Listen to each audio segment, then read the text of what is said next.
Hello and welcome to the Audio Punch Podcast. This is your host, Daniel C. Morrison, and I'm so grateful that you're still here with me.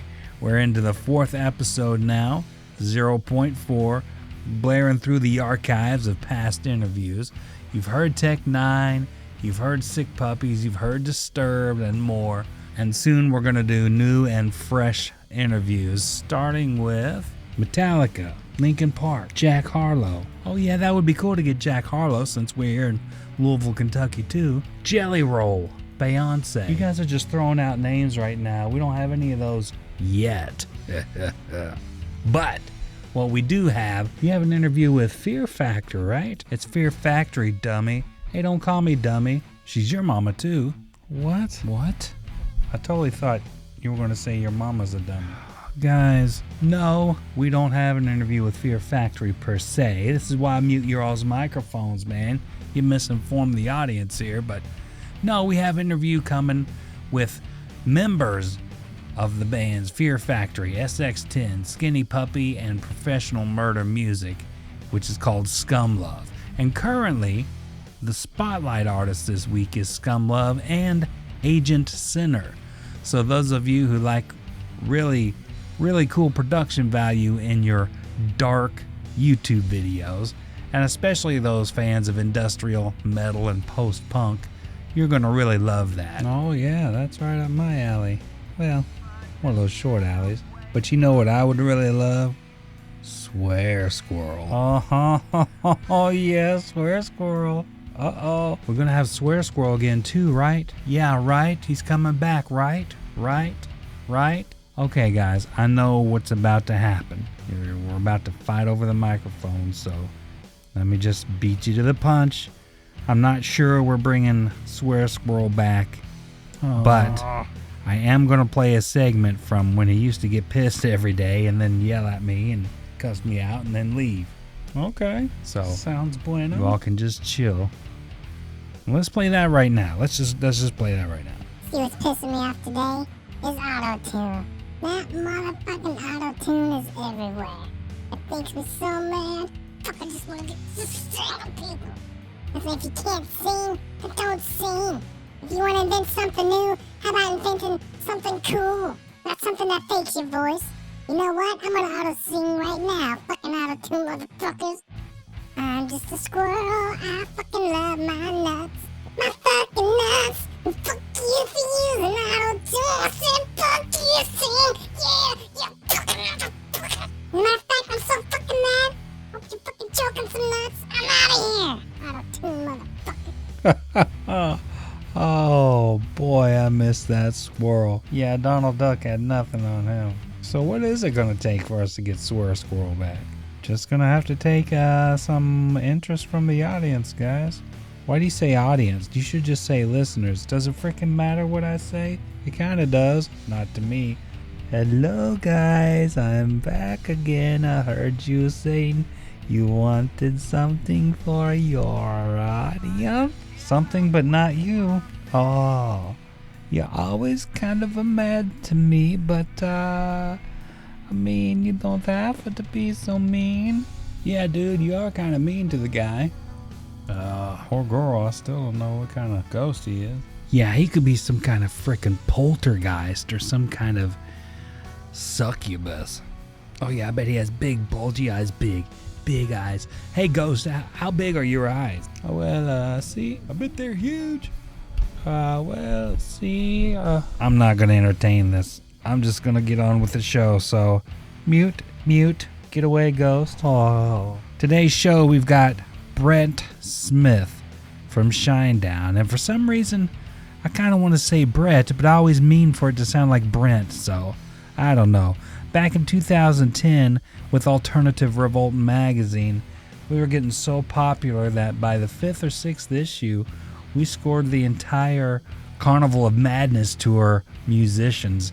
That was back when Shinedown got together with some of his friends and said, you know what, we're just going to do a kick-ass tour with kick-ass bands. And they did. They got Shinedown and Seven Dust and Chevelle. God, who else was on that? I don't know. I could go back in the archives and look.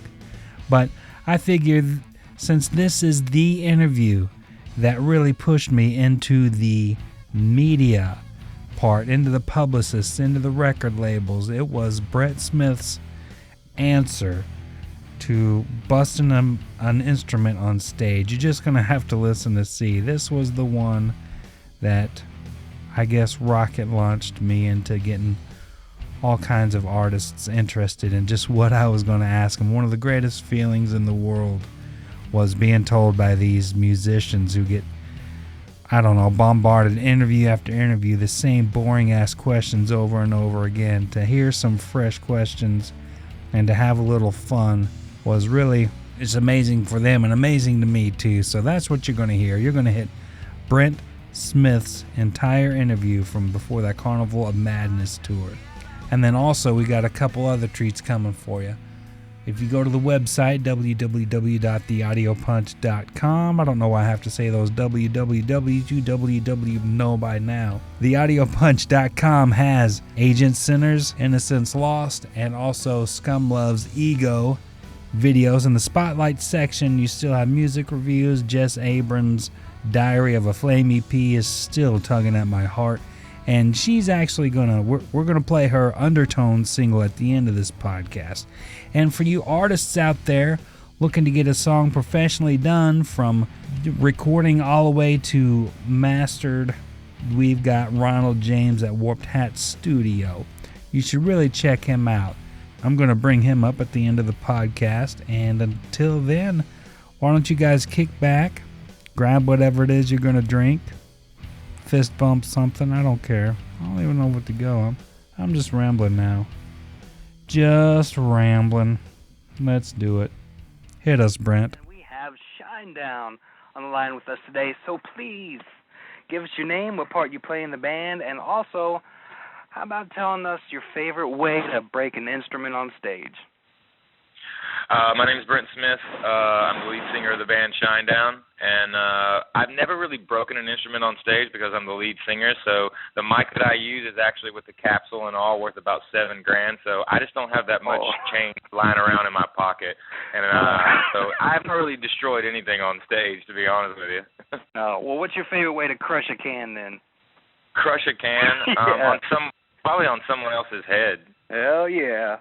Right on. So, Brent, this is quite an honor, man. I missed the Breaking Benjamin tour, which sucked, because I wanted to see you guys with them and Nickelback, but it's okay. You're doing a Carnival of Madness tour, which I read is going to be pretty badass. So why don't you start off by telling us a couple cool things about this tour? Well, the biggest thing is just the fact that, we wanted to do a tour where this summer we were able to hang out with our best friends. The Carnival of Madness consists of 5 bands. 5 bands that, Shinedown, known all of these guys for a long, long time. 10 Years is the band that opens the show. Then it goes to the legendary Seven Dust, and then to Puddle of Mud, and then to Chevelle, and then we close out the evening. This is a show that, if you look at the new issue of Rolling Stone magazine this month, it has Jay-Z on the cover. In the top right-hand corner, it says, Summer Tours, Low Ticket Prices and Empty Seats. I actually personally know a lot of artists right now that about a month ago put their tours on sale and took them down because of ticket prices and just initial, problems with actually selling seats. Our goal with the Carnival of Madness is very cut and dry. We're pretty much going to annihilate every tour that's out there this summer because we're the only tour that actually really matters, in my personal opinion. There's a lot of different tours that you can go to with, multiple bands and stuff, and there's no offense to that or anything, but, there's a lot of filler going on because it's the same stuff. We looked at the Carnival of Madness as about, we wanted to give you a lot of quality instead of a massive amount of quantity. And what I mean by that is the 5 bands that you would see on a main stage anyway, which is exactly what we've done with the Carnival of Madness. We've given you 5 bands that collectively I think we all range probably 35 to 40 songs that have all gone top 5 in all rock formats, if not number 1. And then for a couple of us that we've had the luxury, not the luxury I should say, but we've had the honor of being able to cross over formats to top 40 and hot AC. it's essentially it's a radio festival tour. Believe me, the audience is going to and there's a lot of camaraderie with this tour because we're all bringing our A game. This is the biggest production that we've ever brought on a full-scale arena / amphitheater tour. We actually leave in a couple of days to go to Nashville, Tennessee to start rehearsals, and rehearsals are 2 weeks long. Just because of the amount of production that is going into this show. But it came about 5 years ago. We talked about doing this tour. The tour came about because of Bill McGathy, who's the manager of actually all 5 of the bands. And it was an idea that he had a while ago. This is actually the first annual Carnival of Madness. It will be continuing next summer, and the summer after that, and the summer after that, and the summer after that. It'll go and go and go until until it can't go no more, and then we'll just recharge it and do it again. But it's definitely a brand that we're all building, and we're really, really excited about this being the first year of it, and we just really hope people are ready. Well, I think they are, man. I almost crapped all the way down and filled my shoes when I saw the lineup, man. I kid you not. You say it was the best tour, the only one that matters.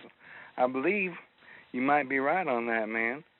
And it's not that I'm not trying to be pretentious, and I'm not trying to be, cocky about it or anything. Right. But, I mean, the reality of it is that this summer, I don't think that people realize, at least in certain areas of the world, that there still is a recession going on, and that economically there are really, really a lot of issues still at, I wouldn't even say that they're at bay. I think that people are still struggling with, getting jobs, and jobs are still scarce. I think it's getting a little bit better, but people are really holding on to their dollar or their dollars. And I think that people are going to go see shows this summer, but I think what's going to happen this time around for this year, I think that people are going to see a show. I think that they're going to look at the genre of music that they're really into and the shows that are going to be coming to their city, and they're going to pick one of those shows that they're going to be able to go to. I think that this summer it's going to be a lot of kids' very first time, seeing a concert. I think it's going to be the first time that parents are going to allow their kids to go with their friends to a concert this summer because they've been given an opportunity to, go to school if they need to, during the summer. But, I mean, for the most, summer vacation is summer vacation. And then I think that just initially people really want to be wowed. If they're going to spend their hard-earned money on a concert ticket, then they really want a real show, and I think that's what we've done with this. And, we've made the ticket prices as reasonable as we possibly can make them. But for a 5-band bill of this caliber, I think that people are really going to be impressed with what is going to be going on the Carnival of Madness. It's not like any other tour that's out there this year. Well, you have my vote for that. I'll tell you that. Awesome. It is pretty awesome. I would like to get on a little bit about the group Shinedown now, and I guess you may or may not have answered this before, but what's behind the name Shinedown? It came from a painting on a wall. A mutual friend of mine, when I was dating a girl about 10 years ago when I had made my way down towards Jacksonville. And long story short, we didn't really have any money at the time, and a mutual friend of ours was getting married, so she actually was a phenomenal artist, so she painted this picture of 2 people basically silhouetted in the act of making love to one another, and that was our gift to them. So they put it in their house, and they put it up on their wall in the foyer going into their bedroom. And one day I was looking at it, and I was like, you know what, it'd be really cool if you mounted a light above the painting so that it would shine down on the painting. And then the next day he was like, why don't you call the band Shining Down? So I actually took the ing off of it and made it one word. But that's really how it happened. It came from a painting, but through the years it's really held true with what the band is, because Shinedown is just that. It's the yin and the yang. Sometimes you shine and sometimes you're down, and everything that's good has a little bit of bad, and everything that's bad has a little bit of good. I think it's about balance and keeping you in line. Well, that's awesome, man. That really is. Well, if you could have something shine down on you right now, what would you like for that to be? Pretty much, I don't have any complaints right now, man. We were able to take this break, and I was able, for like the last 3 weeks, I've been able to be with my son. I hadn't seen him in about 2.5 months. The apple of my eye, what shines for me personally is the love that I have for my little boy, because he's my whole world. I mean, he saved me from my vanity and myself, and made me realize that it's not all about me anymore, that I have a responsibility and I have a life to take care of and to support and to nurture. So, I mean, he's definitely probably the biggest part of my life. Actually, he is the biggest part of my life aside from this band. Wow. But that's definitely what shines in my life is my little guy. Well, that is awesome, man. So how old is he? What kinds of things is he into now? Well, he's only 2.5 years old, but he's into sports. Like, he loves football and baseball. Anything with a ball, he's all into. Any kind of athleticism with something that he can throw, kick, or like run someone over with. Oh, there you he's go. pretty much into that. You got to get him a little Fisher-Price instrument then. He can show No, Daddy how to destroy Yeah, it. he's got all that stuff too. He's into music. I mean, when music comes on, he's always dancing around and everything. But I mean, he's just kind of learning a lot of stuff right now. I mean, he's only 2.5 years old. I mean, it's a beautiful thing to watch though, because every single second of every single day, he's, it's something brand new for him. Is there any of your songs that are about him? Have you wrote Yeah, them actually, the song "If You Only Knew" was written about him. It was about the day that I found out that I was going to be a dad. But the track "If You Only Knew" on the Sound of Madness, that's all about my son. Oh, that's awesome. Now, I remember the first song I heard was still my favorite, "Fly From the Inside." Now, did you all form in 2001, or is that when you started making headway? We basically started demoing in 2000, and then the first record was released in 2003. So we were touring and like we were playing shows before that, but we didn't start like touring solid until 2003. Okay. Well, what were y'all's day jobs, man, before you made it big? Well, Barry's a college graduate. Barry's a college graduate. Excuse me, I'll speak English now. He actually has a degree. He actually has a degree in anthropology. Me, I did everything that you could think of. Dug ditches, worked in kitchens. I've done it all, man. I started working when I was 14.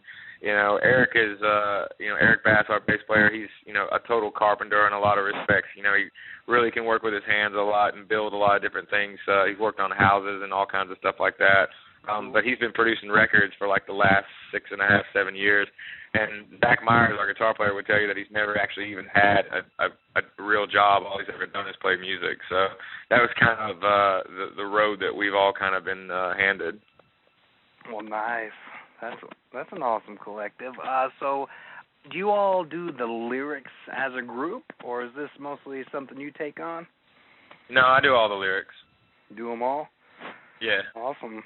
So you want to try one right now, just real quick, off the top of your head? We can use the Twinkle, Twinkle, Little Star, as in Twinkle, Twinkle, Little Star, I do not like caviar. Okay, you try one.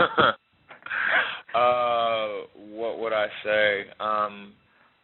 Off the top of my head? Off the top of your head, do it.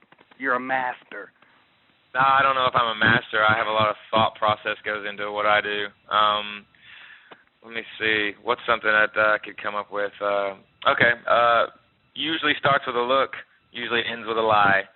I hope you planted your seeds deep because your roots might die. Oh, yeah. Well, I'd clap with you if you didn't have to hold the hand with one hand. That's awesome. It's all good. So you had music in video games like WWE and I think The Final Destination and even Alice in Wonderland, this latest one? And The Expendables for Sylvester Stallone is a song called Diamond Eyes. I cannot wait to see that. Yeah, this song called Boom Lay, Diamond Eyes that we did for Sylvester Stallone a while ago is actually in the trailer for that. And then I've also finished up a song called Not Strong Enough for the new Apocalyptica record that's going to be coming out, I think, in August or September.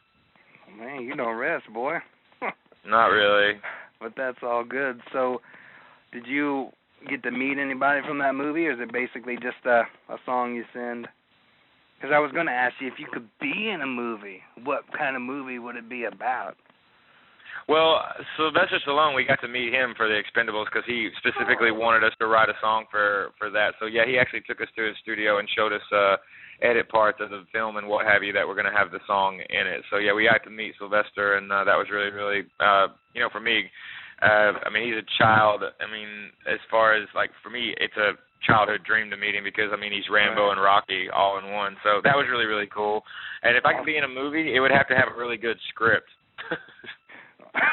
You'd want it to be around at least as long as you are, right? Yeah, I didn't get into this to just be a fly by night.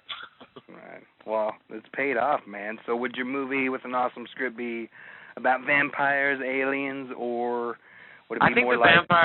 I think the vampires and the aliens have been played out, to be honest with you, man. There's a lot of that going on right now. It seems to be Hollywood is very intrigued by vampires and werewolves and aliens. Not that that's a bad thing, but I think it's a little oversaturated for my blood right now. It gets old. You probably play in something like The Life of a Real Rock Star then, huh? Like Rockstar, I guess, the movie. That wasn't too bad. No, I don't think that there's ever really been a film, aside from Almost Famous, that really depicted what the lifestyle was really like. I mean, I know that Cameron Crowe was depicting it at that point in time, because a lot of that movie was really based about, it was based on him and his writing and the article that he did in Rolling Stone about Led Zeppelin. But I don't think that there's really been a movie in the last 5 years that really depicts the way that the music industry really is and depicts the way that bands, what the lifestyle really is like right now. I think that people would be really, really shocked at something like that. I think that the whole world would be shocked if they really knew what it was like. Well, that would be freaking interesting, man. You hear that, Hollywood? So what is your favorite movie, man? Man, I don't have a favorite movie. I mean, I like a lot of different characters. My favorite actor is probably Nicolas Cage. I mean, but if I had to pick a movie that had stuck with me through the years, it would be a movie that he was in that he actually won an Oscar for. The only Oscar that he has is a movie called Leaving Las Vegas. It's a really dark, sad movie, but it's his performance in it, and Elizabeth Shue is in it as well. Those two characters that they played in that movie it's quite spectacular. It's a very dark and a very depressing movie, but it's a really, really, really, it was very well made. Nice. I didn't see that one. Huh. Well, are there any cool Shinedown facts that many of your fans may not know about? If that's possible now. Facts that may not know about. Yeah, like like if anybody likes, I don't know, raw asparagus, or someone has like a pet mustard plant or something, anything. Pet mustard plant. Anything weird, unique. Like I interviewed Taproot. Phil likes manwich on his spaghetti noodles. I was like, wow, that's odd. Yeah, that's really, really crazy. I don't know if we have any like freaky things like that necessarily. I mean, Barry's a beer connoisseur and loves to drink all kinds of beers from all over the world that are like just really avant-garde and really strange. And if it's not more than 10% alcohol, he really doesn't care. So that's one thing. Okay. Zach loves Skittles. He has to have Skittles and Gatorade, usually orange Gatorade. He doesn't like anything but that. Eric, I mean, I don't even know where to begin with him.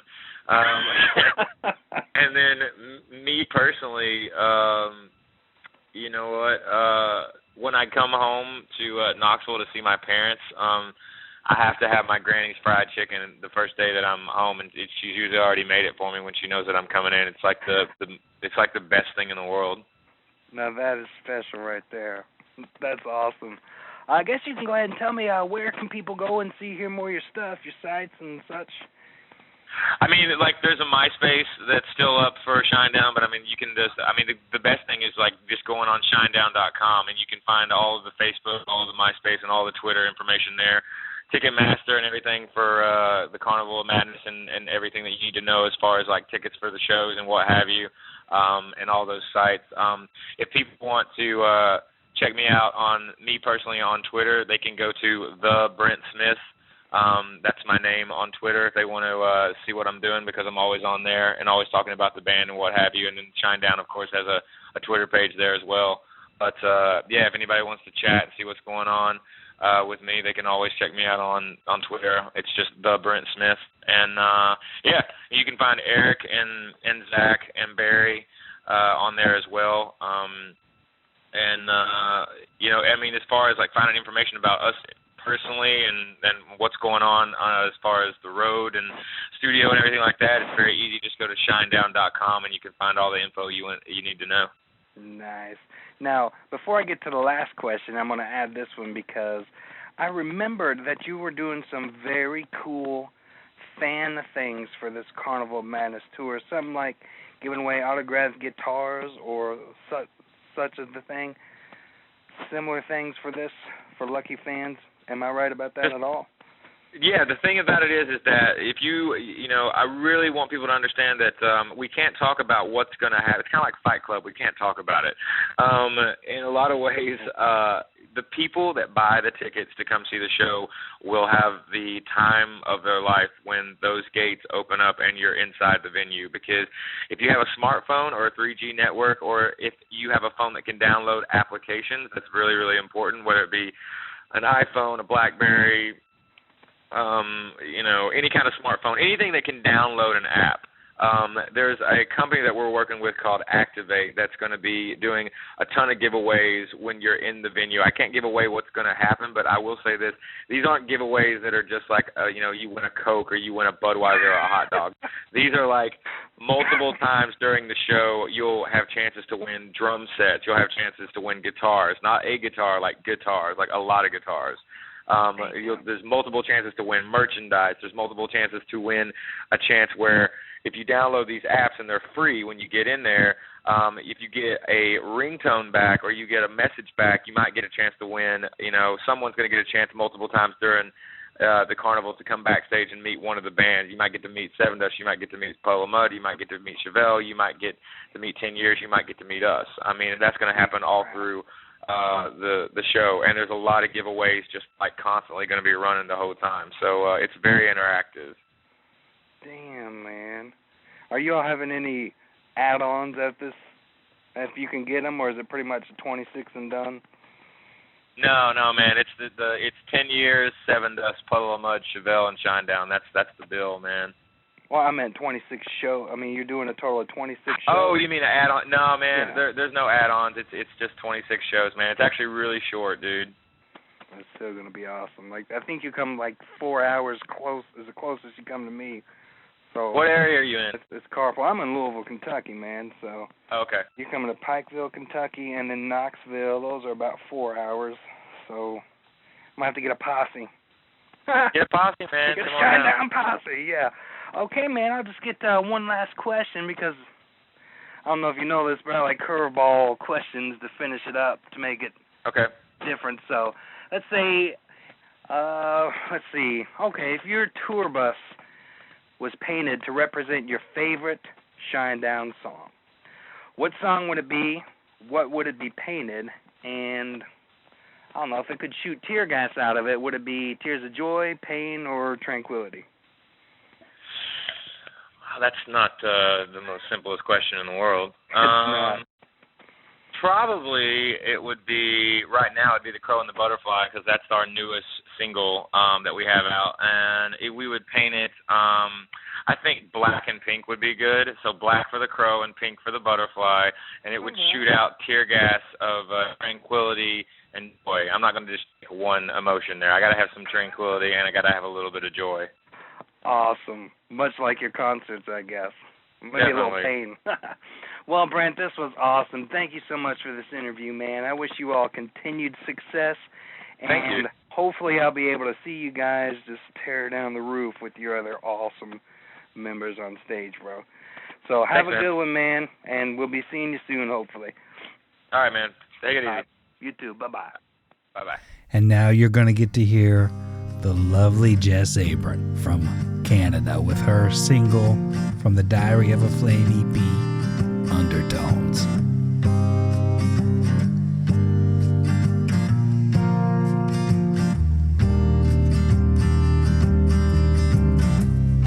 Sunny mornings are the worst.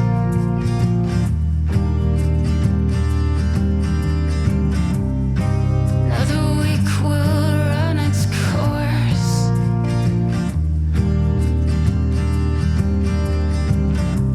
Streets are narrow.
Attention artists. How does having a song completely recorded, mixed, mastered, and produced for only $80 sound? Need someone to play the other instruments? How does $120 sound? No, it's not too good to be true, because Ronald James at Warped Hat Studios in Harrisburg, Kentucky has the answer.